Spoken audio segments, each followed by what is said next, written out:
Guys, welcome back to our channel. চলো তোমাদের সাথে আজকে একটা রেসিপি শেয়ার করা যাক। কিন্তু কী রেসিপি শেয়ার করবো? এই তো আম।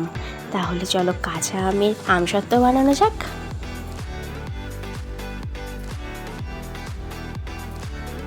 প্রথমে আমগুলো ভালো করে ধুয়ে নিয়ে পিস পিস করে কেটে নিতে হবে।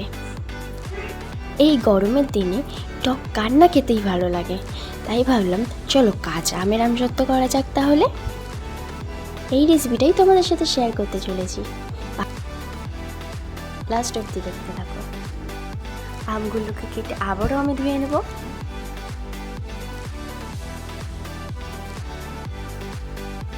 তারপর কড়াইয়ে গরম জল বসিয়ে দিলাম। যেই জলটা একটু ফুটে উঠবে তখনই আমগুলো তার মধ্যে ছেড়ে দিতে হবে।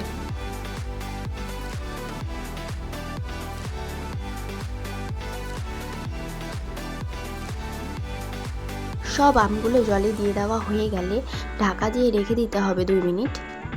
তারপরই দেখতে হবে আমগুলো ভালো করে সিদ্ধ হয়েছে কি।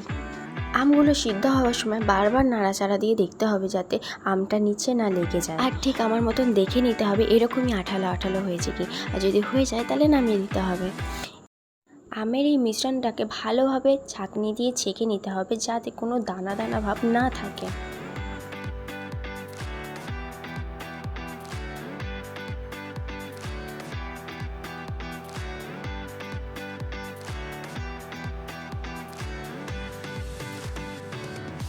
এখানে দেখুন আমার ছেঁকে নেওয়া হয়ে গেছে।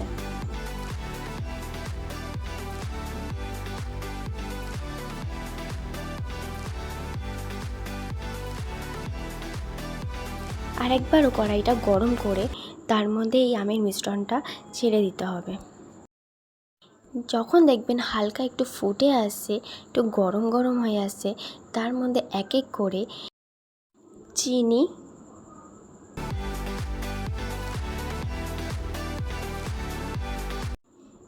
বিট লবণ এবং গোলমরিচের গুঁড়ো দিয়ে দিতে হবে। আর আমি এখানে কিন্তু কোনো ফুড কালার ইউজ করিনি, আপনারা চাইলে করতে পারেন।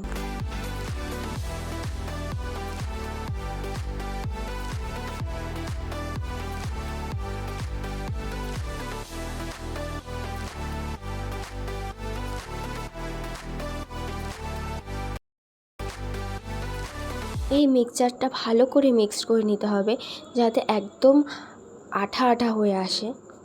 দেখুন আমারটা কতটা আঠা আঠা হয়ে এসছে। এরকমই যাতে আঠা আঠা হয়ে আসে ভালো করে সেটা দেখে নিতে হবে। আর বারবার নাড়া দিতে হবে যাতে নিচে না লেগে যায়।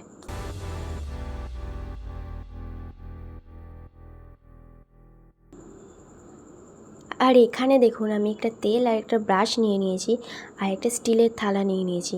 স্টিলের থালাটায় প্রথমেই তেল ব্রাশ করতে হবে, রিফাইন তেল ব্রাশ করে নিলাম ভালো করে এখানে, যাতে আমাদের আমসত্ত্বটা নিচে না লেগে যায়, ভালোভাবে উঠে আসে।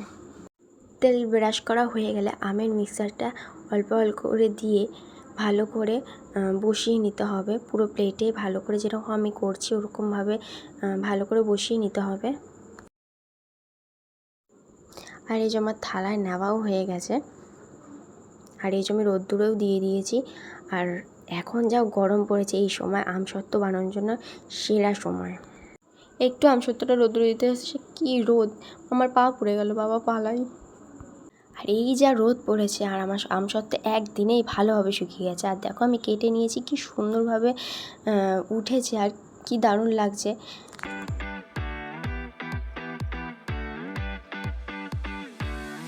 উফ, আমসত্ত্বগুলো কি সুন্দরভাবে উঠে এসছে আর কি দারুণ লাগছে আর খুব টেস্টি হয়েছে। আপনারা একবার বাড়িতে ট্রাই করবেন।